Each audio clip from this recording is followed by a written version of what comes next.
오늘 우리가 열왕기하 22장 3절로 13절을 읽었는데 제가 오늘 말씀을 준비해서 같이 나누게 되었습니다. 우리는 지난 주간에 역사적으로 참담한 사건을 또 한 번 겪었습니다. 대통령이 헌법질서 위반이라는 죄목으로 탄핵을 받아 파면됐습니다.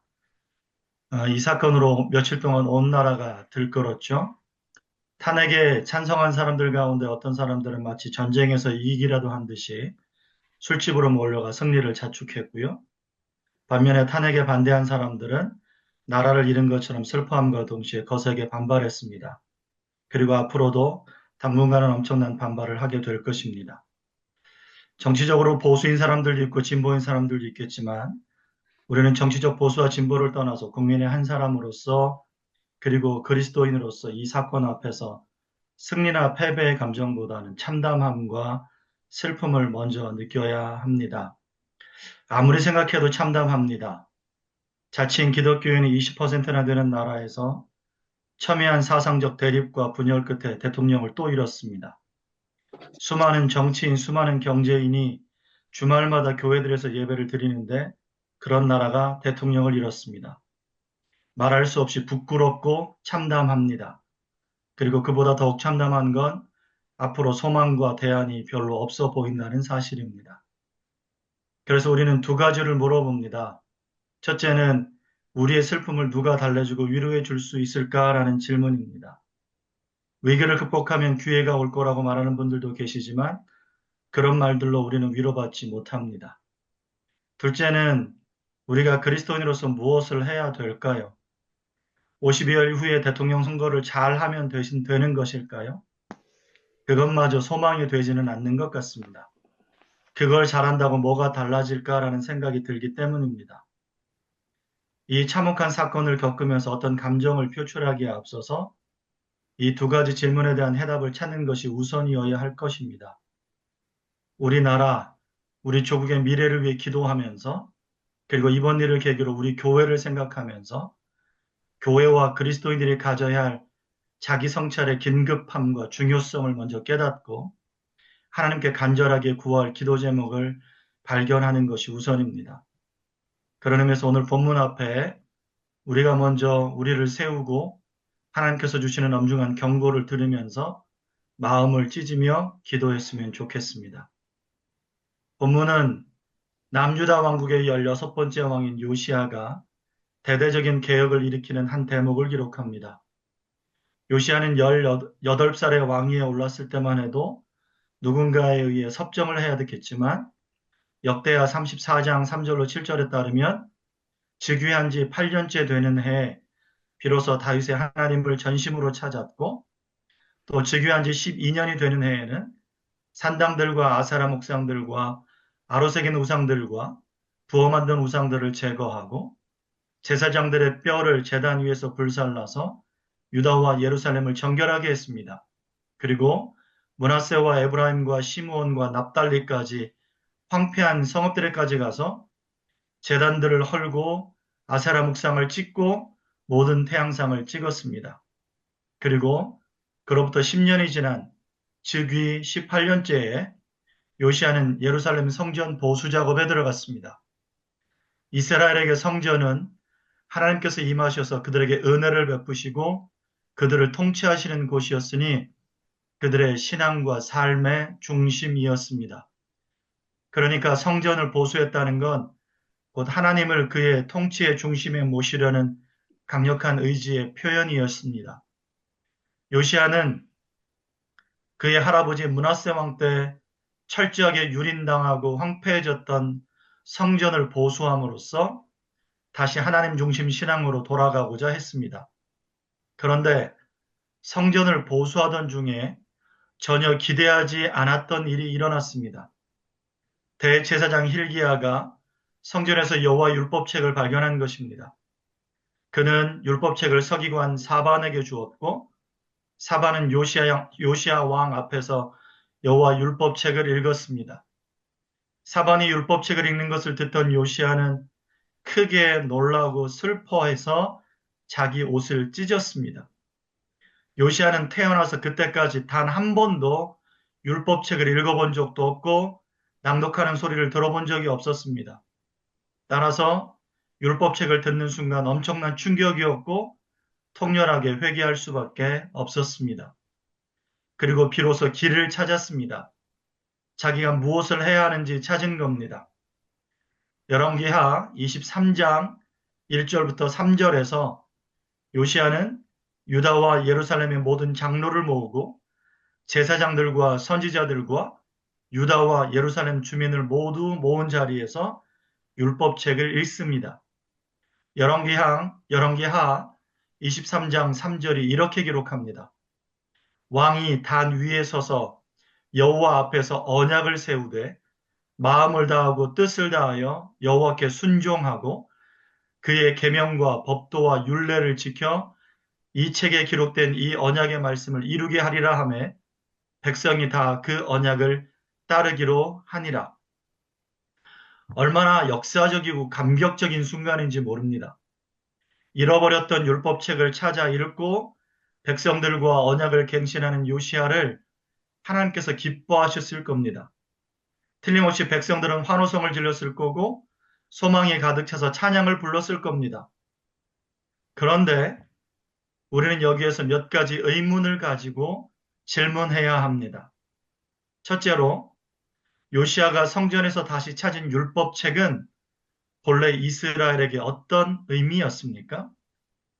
두 번째 질문은 이겁니다. 율법책은 도대체 언제 무슨 일로 없어졌다가 이제야 발견된 것입니까? 셋째로 다시 찾은 율법책을 온 백성 앞에서 낭독하고 하나님과의 언약을 맹세한 남유다의 미래는 이제 어떻게 될 것입니까? 먼저 이스라엘에게 율법책이 갖는 의미가 무엇이었는지 정확하게 그 역사를 찾아보아야 합니다. 하나님께서는 이스라엘 백성이 가나안 땅에 들어가기 직전에 모세를 통해 신명기 율법을 주시면서 율법책에 대해 매우 중요한 세 가지 명령을 하셨습니다. 첫째로 신명기 31장 26절은 이렇게 말씀합니다. 이 율법책을 가져다가 너희 하나님 여호와의 언약궤 곁에 두어 너희에게 증거가 되게 하라. 모세는 하나님께 받은 율법의 말씀을 모두 설교한 다음에 그 율법이 담긴 책을 언약궤를 매는 레위 사람에게 주면서 그것을 반드시 언약궤 옆에 두어서 이스라엘 백성들에게 경고가 되게 하라고 말합니다. 그 책에는 여호와의 엄중한 명령이 들어있고 복받는 길, 곧 사는 길과 저주를 받는 길, 곧 죽는 길이 기록되어 있었기 때문입니다. 따라서 이스라엘은 가나안 땅에 들어가서 성전을 세운 후에도 반드시 율법책을 언약궤 옆에 두어야 했습니다. 하나님께서 신명기에서 주신 두 번째 규정은 신명기 31장 10절부터 13절의 명령입니다. 이렇게 기록합니다. 모세가 그들에게 명령하여 이르기를 매 7년 끝에 곧 면제년의 초막절에 온 이스라엘이 내 하나님 여호와 앞 그가 택하신 곳에 모일 때에 이 율법을 낭독하여 온 이스라엘에게 듣게 할지니 곧 백성의 남녀와 어린이와 내 성읍 안에 거류하는 타국인을 모으고 그들에게 듣고 배우고 내 하나님 여호와를 경외하며 이 율법의 모든 말씀을 지켜 행하게 하고 또 너희가 요단을 건너가서 차지할 땅에 거주할 동안에 이 말씀을 알지 못하는 그들의 자녀에게 듣고 내 하나님 여호와 경외하기를 배우게 할지니라. 율법책은 언약궤 곁에 보관되는 것으로 충분하지 않았습니다. 하나님께서는 면제년의 초막절에 항상 이스라엘 백성들을 모두 모으고 이 율법책을 처음부터 끝까지 다 낭독하게 하셨습니다. 백성들이 거듭 반복해서 들음으로써 여호와를 경외하는 법을 배우고 그 율법을 지켜 행하게 하시기 위함이었습니다. 그러므로 이스라엘은 가나안에 들어가는 사는 동안에 이 명령을 반드시 지켜야 됐습니다. 마지막으로 하나님께서는 이스라엘 왕과 율법책의 관계에 대해서도 신명기에서 규정하셨습니다. 신명기 17장 14절 이하는 하나님께서 이스라엘에게 주시는 율법 중에서 그들이 왕을 세우게 될 때 반드시 지켜야 하는 원칙을 말씀하시는데 특히 17장 18절로 20절이 이렇게 기록합니다.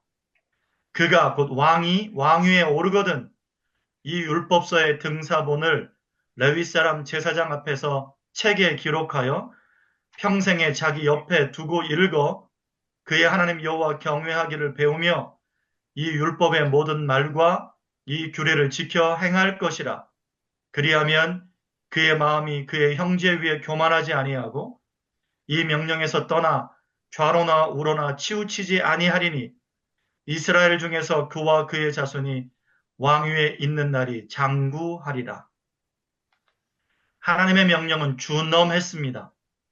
이스라엘 왕은 율법서의 등사본을 평생 자기 옆에 두고 읽어서 하나님 경외하기를 배우고 그 율법을 지켜야만 했습니다. 그렇게 함으로써 마음이 교만해지지 않을 수 있었고 그와 그의 자손이 계속해서 왕권을 유지할 수 있었습니다. 이것은 왕에게 주시는 특별한 규정이었습니다. 자, 이상에서 보는 것처럼 하나님께서는 이스라엘이 가나안에 들어가기에 앞서서 그들이 율법책을 어떻게 대해야 하고 어떻게 듣고 배워야 하고 어떻게 지켜야 하는지 삼중적으로 규정을 말씀하셔서 명령하셨습니다. 율법책을 언약궤 옆에 보관해야 하고 7년마다 한 번씩 백성들 전체에게 율법 전체를 낭독해야 하고 왕은 율법책의 등사본을 항상 옆에 두고 읽어야 했습니다. 그리고 그 궁극적인 목적은 신명기 17장 그리고 31장에서 공통적으로 말씀하는 것처럼 여호와를 경외하는 법을 배우고 그 율법을 지켜 행하게 하는 것이었습니다. 하나님께서 이렇게까지 하신 이유가 뭘까요? 율법책을 언약궤 옆에 두라는 명령을 하신 9절 다음에 곧바로 이렇게 말씀하십니다. 신명기 31장 27절과 29절입니다. 내가 너희의 반역함과 목이 곧은 것을 아나니 오늘 내가 살아서 너희와 함께 있어도 너희가 여호와를 거역하였거든 하물며 내가 죽은 후에 이르랴. 내가 알거니와 내가 죽은 후에 너희가 스스로 부패하여 내가 너희에게 명령한 길을 떠나 여호와의 목전에 악을 행하여 너희의 손으로 하는 일로 그를 경노하게 함으로 너희가 후일에 재앙을 당하리라. 이스라엘 백성들은 본성이 반역적이고 목이 곧고 교만하여 언제라도 부패할 수 있기 때문이었습니다. 모세가 있을 당시에는 그의 다스림 안에서 죄를 억제하고 조심할 수 있었지만 모세가 떠나고 나면 무슨 일이 벌어질지 눈에 선하기 때문이었습니다. 그래서 하나님께서는 삼중으로 그들에게 장치를 두셔야만 했습니다. 그렇다면 두 번째로 이렇게까지 하나님께서 율법책에 대해 말씀하셨는데 이 책에 도대체 무슨 일이 일어난 것일까요? 열왕기하 18장 6절에 의하면 남유다 왕 히스기야 왕은 여호와께 연합하여 그에게서 떠나지 아니하고 여호와께서 모세에게 명령하신 계명을 지켰다라고 적고 있습니다. 또 역대하 31장 21절도 히스기야가 행하는 모든 일, 곧 하나님의 전에 수종드는 일에나 율법에나 계명에나 그의 하나님을 찾고 한 마음으로 행하여 형통하였더라라고 기록합니다. 그러니까 히스기야 왕 시대에는 이 율법책이 성전과 왕의 옆에 있었던 것 같습니다. 그러나 히스기야가 죽은 다음에 므낫세 왕이 왕위에 올랐을 때 사정이 달라졌습니다. 므낫세는 12살의 왕위에 올라서 55년을 통치하는 동안에 온갖 죄악을 저질렀습니다. 그 중에서 가장 심각한 죄악은 열왕기하 21장 4절로 7절이 기록하는 대로 여호와의 성전에 제단들을 쌓고 또 여호와의 성전 두 마당에 하늘의 이루얼 성신을 위하여 제단들을 쌓고 또 자기가 만든 아로새긴 아세라 목상을 성전에 세운 것이었습니다.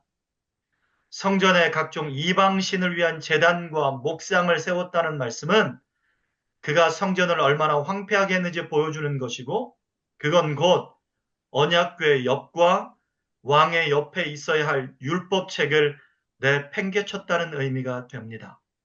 그리고 그렇게 황폐해진 성전을 요시아 시대에 보수하려고 했던 것이었습니다. 결국 하나님께서 그렇게 경고하시고 명령하신 율법책은 이스라엘의 왕궁과 성전에서 사라졌습니다.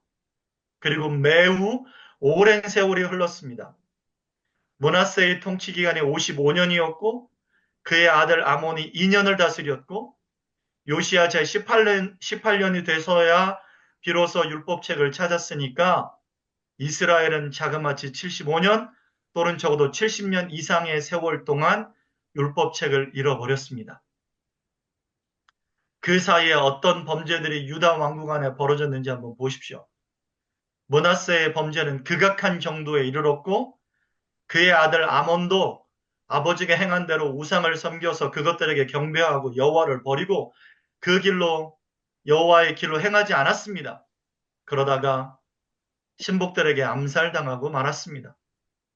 모세가 신명기에서 경고한 대로 하나님께 반역하고 목이 곧았던 그들은 율법책 없이 자기의 길로 가고 말았던 겁니다. 그 결과 무슨 재앙이 찾아왔습니까?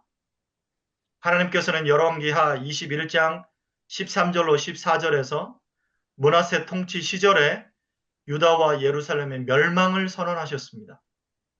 내가 사마리아를 잰 줄과 아합의 집을 달인보던 줄을 예루살렘에 베풀고 또 사람이 그릇을 씻어 엎음같이 예루살렘을 씻어 버릴지라 내가 나의 기업에서 남은 자들을 버려 그들의 원수의 손에 넘긴즉 그들이 모든 원수에게 노략거리와 겁탈거리가 되리니 하나님의 심판은 또 한번 준엄했습니다. 단순한 징계가 아니라 이스라엘의 멸망이었습니다. 요시아는 율법책을 발견한 다음에 열왕기하 22장 13절에서 이렇게 말합니다. 우리 조상들이 이 책의 말씀을 듣지 아니하며 이 책에 우리를 위하여 기록된 모든 것을 행하지 아니하였으므로 여호와께서 우리에게 내리신 진노가 크도다. 율법책의 말씀을 듣지 않은 민족에 대한 하나님의 진노가 얼마나 큰지 요시아는 알았습니다. 그렇다면 이제 마지막 질문에 대한 답을 찾아보아야 합니다. 요시아가 율법책을 다시 찾아 백성 앞에서 낭독하고 모든 백성이 언약을 갱신했으니 남유다의 운명은 이제 어떻게 될까요? 요시아가 앞서 말한 여호와께서 우리에게 내리신 진노가 크도다라는 고백이 사실상 매우 슬픈 고백이 되고 말았습니다. 요시아가 그렇게 개혁을 하고 성전을 보수하고 율법책을 찾아 백성들과 언약을 갱신했음에도 불구하고 하나님께서는 므낫세에게 말씀하셨던 남유다 멸망에 대한 심판의 말씀을 거두지 않으셨습니다. 열왕기하 23장 26절 27절은 이렇게 말씀합니다. 그러나 여호와께서 유다를 향하여 내리신 그 크게 타오르는 진노를 돌이키지 아니하셨으니 이는 므낫세가 여호와를 경노하게 한 그 모든 경노 때문이라. 여호와께서 이르시되 내가 이스라엘을 물리친 것 같이 유다도 내 앞에서 물리치며 내가 택한 이 성 예루살렘과 내 이름을 거기에 두리라 한 이 성전을 버리리라 하셨더라. 너무 허무합니다. 요시아가 그렇게도 노력했음에도 불구하고 이미 때가 늦었습니다. 하나님의 심판은 확정되고 말았습니다. 70년의 세월을 거슬러 제자리로 돌아왔지만 회개가 늦었습니다. 종교개혁을 하고 옷을 찢으며 회개하고 율법책 앞에서 언약을 갱신한 요시아로서는 억울하기 짝이 없겠지만 하나님의 주권적인 섭리 안에서 이루어진 이 일을 되돌릴 수 없었습니다. 하나님의 심판은 확정된 것이었고 요시아가 그것을 되돌릴 수 없었다는 말입니다. 그동안 남유다 왕국의 여러 왕 중에서 산당을 짓거나 제단을 쌓은 왕들은 여럿 있었습니다. 그럼에도 하나님께서는 오래 참으셨습니다. 그런데 이번엔 하나님의 심판이 너무 중합니다. 왜 그렇습니까? 남유다가 죄를 범하는 가운데서도 여호사밧, 히스기야 등의 시대에 간헐적으로 신실한 개혁의 움직임이 있었을 뿐만 아니라 어느 정도의 우상 숭배가 있던 시대에도 여호와의 율법책을 무시한 채 방치한 적은 없었습니다. 그러나 므낫세 시절에 여호와의 율법책을 내팽개친 채 수십 년의 세월이 흐를 때 하나님의 심판은 그들에게 이처럼 중하게 임할 수밖에 없었습니다.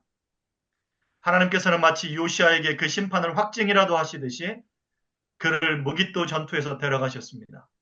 그리고 그의 세 아들 여호아스, 엘리야김, 시드기야 그리고 그의 손자 여호야긴이 통치하는 4대 동안 유다와 예루살렘은 철저하게 짓밟히고 멸망당했습니다. 이 황망하고 허무한 남유다 역사적 사건을 보면서 우리는 무엇을 배워야 할까요? 저는 세 가지 점을 좀 적용하려고 합니다. 첫째는 하나님께서 그의 백성들에게 율법책에 대한 명령을 삼중으로 강조한 데서 오는 교훈을 얻어야 합니다. 모세가 말한 것처럼 우리의 본성은 악합니다. 우리는 하나님에 대한 저항과 반역의 마음으로 가득하고 목이 곧고 주의 말씀 가까이 하기를 즐겨하지 않고 선천적으로 게으르고 부패합니다. 또 우리는 틈만 하면 악한 생각을 하고 틈만 나면 그것을 말과 행동으로 옮깁니다. 그래서 우리는 모두 죄인 중에 괴수입니다. 목사와 일반 성도, 교수와 학생, 보수와 진보를 막론하고 모두 죄인입니다. 우리는 이러한 우리의 죄성에 대해서, 우리의 악한 모습에 대해서 무엇보다 먼저 심각하게 고민하고 자각해야 할 것입니다. 작금에 일어난 우리나라의 사태를 보면서 과연 누가 누구에게 돌을 던질 수 있을까요? 이 사태는 비단 한 개인이 어느 날 갑자기 뛰쳐나와 돌발적으로 벌인 범죄 때문에 생긴 것은 아니라고 봅니다.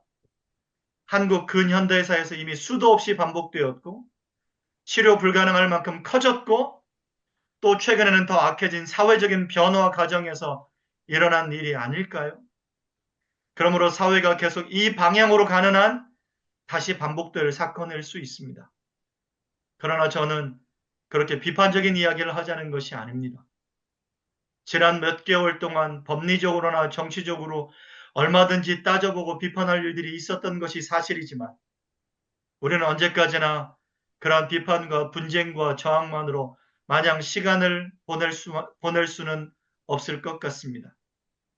우리는 냉정하게 반성하고 냉정하게 우리를 성찰하는 것을 먼저 해야 합니다.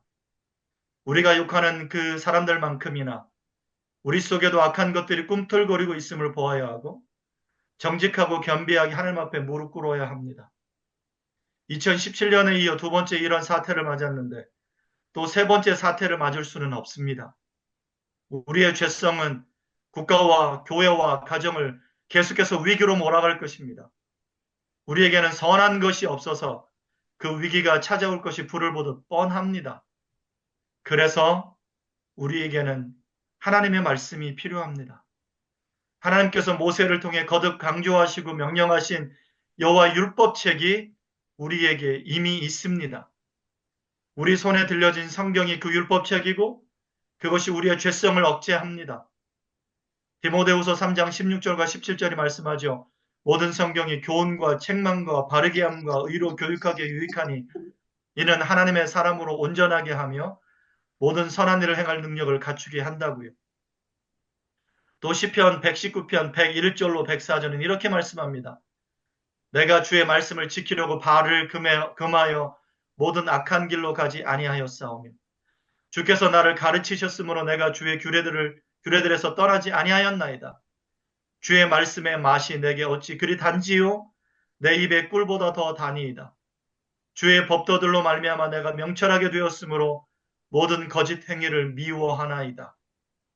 하나님의 말씀이 우리 죄를 억제합니다. 하나님의 말씀 외에는 우리 죄를 깨닫게 하는 것도 없고 제어할 수 있는 것도 없습니다. 그러므로 하나님의 율법이 우리나라와 교회와 가정에서 선포되어야 합니다. 그 율법을 통해 우리는 무엇이 죄인지 정확하게 알아야 합니다. 그리고 그 죄에 대한 대가가 무엇인지도 알아야 합니다. 율법을 들음으로써 경각심을 가져야 합니다. 언제라도 비뚤어지려고 하는 우리의 죄성을 제어해야 합니다. 지금 우리가 겪고 있는 일은 남의 나라 일이 아니라 우리의 일이므로 한편에서 환호성을 지르며 술을 마시거나 결과에 불복하여 저항할 것이 아니라 우리가 어디에서 얼마나 떨어져 나왔는지부터 점검해야 합니다. 그리고 그 시금석은 반드시 하나님의 말씀이어야 합니다. 그리고 그 말씀에 비추어 너나 할 것 없이 교회와 가정과 온 나라가 가슴을 찢으며 애통하고 회개하는 마음으로 하나님 앞에 무릎을 꿇어야 합니다. 둘째로 이러한 회개와 회복이 결코 때를 놓쳐서는 안 됩니다. 요시아가 종교개혁을 일으켰지만 너무 늦었습니다. 70년 세월이 너무 길었습니다. 왕과 함께 개혁을 하고 율법책 앞에서 언약을 갱신했음에도 불구하고 이스라엘 백성들은 요시아 왕의 전사를 목격해야 했고 그로부터 22년 만에 국가의 멸망을 지켜보아야 했습니다. 우리는 그 남유다 왕국의 백성들을 기억해야 합니다. 오래 참으시는 하나님이시라는 하나님의 속성을 오해하거나 악용해서는 안 됩니다. 지난 세월 동안 우리나라 교회가 정말로 통렬하게 회개하고 하나님 말씀 앞에 섰더라면 어쩌면 우리는 이 참담한 현실을 피할 수 있었을지도 모릅니다. 저는 파면당한 대통령에 대한 애정, 미련 이런 것들이 있어서 이렇게 말씀드리는 것도 아니고 또 저항이 너무 심해서 이런 말씀을 드리는 것도 아니고 너무 슬프고 참담한 이 사태 앞에 마음이 무너질 뿐입니다. 하지만 그 슬픔에 빠져 있을 여유가 없습니다. 우리의 통렬한 회개가 더 늦지 않게 해야 합니다. 그리스도인들이 나라를 위해 무릎을 꿇어야 하고 우리 KR 기도회에 있는 이 안에서 먼저 하나님의 말씀 앞에 바로 서지 못했음을 회개해야 합니다. 그뿐 아니라 우리는 이 위기를 기회로 삼아서 한국교회에 대해 진지하게 염려하고 하루라도 빨리 주 앞에 무릎을 꿇어야 합니다. 한국교회는 하나님 앞에서 괜찮지 않습니다. 가정들도 하나님 앞에서 괜찮지 않습니다. 그런데 우리는 너무 교만합니다. 우리는 너무 안일합니다.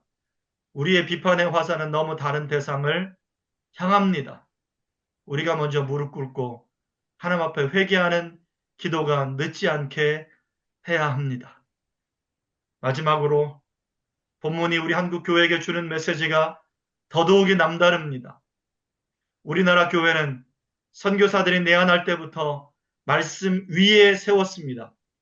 성경의 권위와 절대 무호성을 확실히 믿는 보수적인 신앙을 심어 주었습니다. 메비우스 선교 정책의 핵심 가치인 성경 중심의 신앙 위에서 주일학교를 운영하고 사경회를 강조했고 그것이 한국교회를 견고하게 세운 힘이었습니다. 마포 3렬은 한국 선교 50주년이 되는 1934년에 이렇게 말했습니다. 나는 하나님의 말씀인 성경의 가르침을 유일하고도 가장 뛰어난 것으로 여기는 선교사들의 태도가 지난 50년간 한국 복음화의 중요한 요인이었다고 자신 있게 말할 수 있다. 한국 교회와 사회는 그렇게 세워졌고 그 가운데 하나님의 은혜를 누렸습니다. 말씀을 공부하다 회심이 일어났고 말씀을 공부하다가 삶이 변했고 말씀을 공부하다 회심이 일어났고 말씀을 공부하다가 삶이 또 말씀을 공부하다 대부흥을 경험했습니다. 우리가 은혜의 수단이라고 굳게 믿는 하나님 말씀을 통해서 하나님께서 은혜를 부으셨습니다. 그러나 언제부터인가 한국교회는 말씀을 잃어가기 시작하더니 므낫세의 시대처럼 되어버렸습니다. 말씀을 읽어야 할 때 읽지 않습니다. 온갖 책들과 영상과 가시배는 마음을 두지만 하나님 말씀 읽기를 게을리합니다. 또 말씀을 강독해야 하는 자리를 다른 것들이 차지했습니다. 목사들의 설교에는 세속 문화와 세속 철학과 세상 가치와 만담과 심지어 우스갯소리가 양념을 넘어 줄을 이루고 있습니다. 또 성경이 있어야 할 장소와 위치에 성경이 없습니다. 성도들 손과 가방에서 성경을 찾아보기가 어려워졌습니다. 심지어 신학교 학생들조차도 예배당에 가면서 성경을 들고 가지 않습니다. 스크린에 띄워주는 한 구절 성경 말씀으로 족하다고 여기기 때문입니다. 므낫세는 하나님 말씀을 밀어내면서 그 자리를 온갖 세상 것들로 채웠는데 지금 한국 교회가 그렇게 되고 있습니다.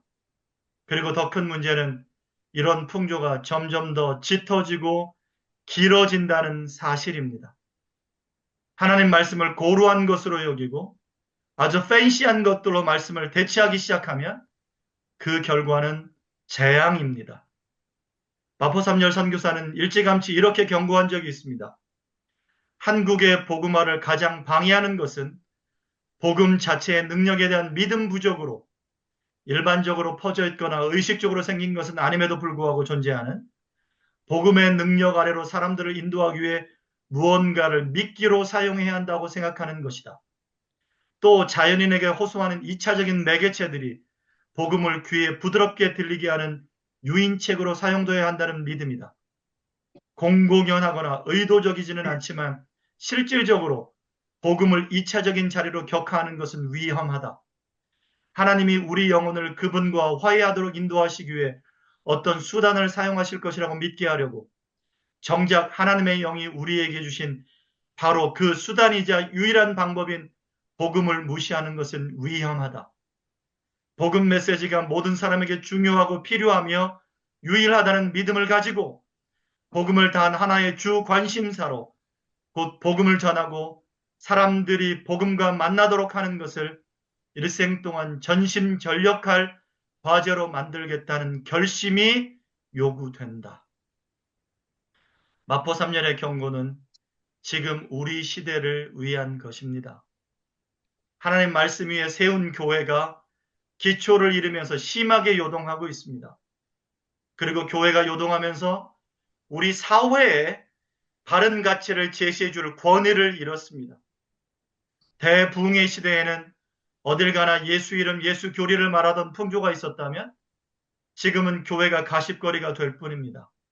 이것을 다르게 말하면 하나님 말씀을 가까이 하던 시대에는 교회가 부흥의 은혜를 경험하고 참으로 권위 있었지만 지금은 하나님의 말씀을 잃어버리니 쇠락하며 부끄러움을 당하고 있습니다. 한국교회는 다시 복음으로 돌아가야 합니다. 처음 말씀 위에 세운 교회는 다시 말씀으로 돌아갈 때만 회복될 수 있습니다. 그래서 이제 말씀을 맺습니다. 새로운 대통령을 선출하기까지 60일도 남지 않았습니다. 각 정당은 정권 창출의 혈안이 돼서 연일 집회와 담화와 논평을 쏟아냅니다. 그리고 국민은 그들의 말에 현혹되거나 비평하며 시간을 보냅니다. 그러나 저는 이 두렵고 참혹한 시기에 그리스도인들이 있어야 할 곳은 은밀한 기도 처소여야 한다고 믿습니다.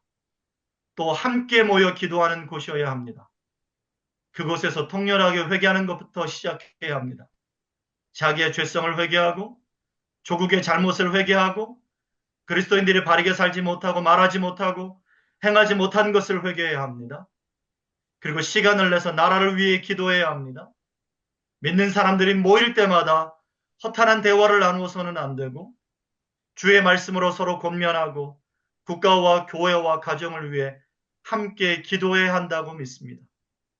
또한 이 두렵고 참혹한 시기에 그리스도인들이 속히 귀를 기울여야 할 것은 정치인들과 평론가들의 논평이 아니라 주의 말씀이어야 합니다. 우리가 하나님의 말씀을 어디에 두었는지 찾아보아야 합니다. 하나님의 말씀을 멀리 하지 않아야 합니다. 하나님의 말씀을 우리 몸에서 가장 가까운 곳에 두어야 합니다.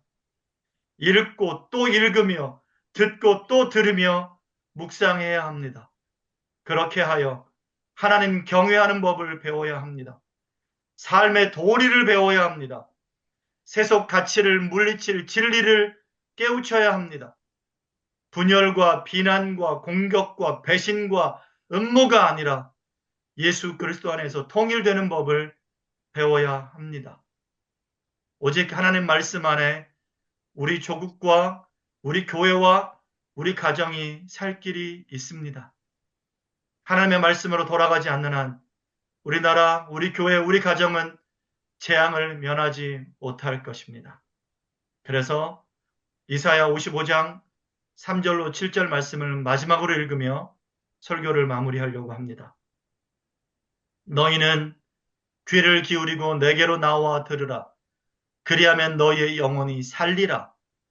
내가 너희를 위하여 영원한 언약을 맺으리니 곧 다윗에게 허락한 확실한 은혜이니라.